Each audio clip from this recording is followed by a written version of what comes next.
Autism হচ্ছে শিশুর মস্তিষ্কের বিকাশজনিত সমস্যা।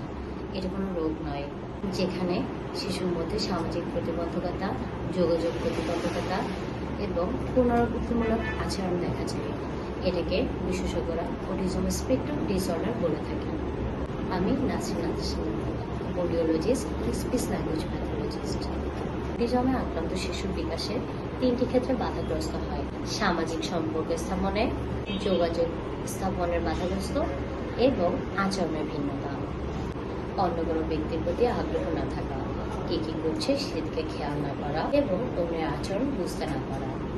যোগাযোগ স্থাপনের বাধা, মুখের ভাষায় কথা বলতে না পারা, কিছু কথা বলতে পারলেও অন্যের সাথে না বলা, ইশারা ইঙ্গিত করতে না পারা অথবা ইশারা ইঙ্গিতে সব কথা বোঝানো। বাচ্চার যে জিনিসগুলো প্রয়োজন সে শুধু সেগুলোকে আঙুল দিয়ে দেয়। পুনরাবৃত্তিমূলক কাজ করা, যেমন একই কাজ বারবার করা অথবা একই খেলা বারবার খেলা। কোনো খেলনাকে লাইন ওয়াইজ সাজানো। অন্যের সাথে যোগাযোগ ও আচরণের সীমাবদ্ধতাই হলো এই শিশুদের প্রধান বৈশিষ্ট্য। অটিজম হওয়ার নানান কারণ রয়েছে, এর ভিতরে জিনগত সমস্যাও হতে পারে। তো আপনার আশেপাশে যদি এমন কোনো বাচ্চা দেখে থাকেন অথবা আপনার পরিবারের কেউ যদি এমন আচরণ করে থাকে, অবশ্যই একজন সার্টিফাইড স্পিচ অ্যান্ড ল্যাঙ্গুয়েজ থেরাপিস্টের শরণাপন্ন হবেন। ধন্যবাদ।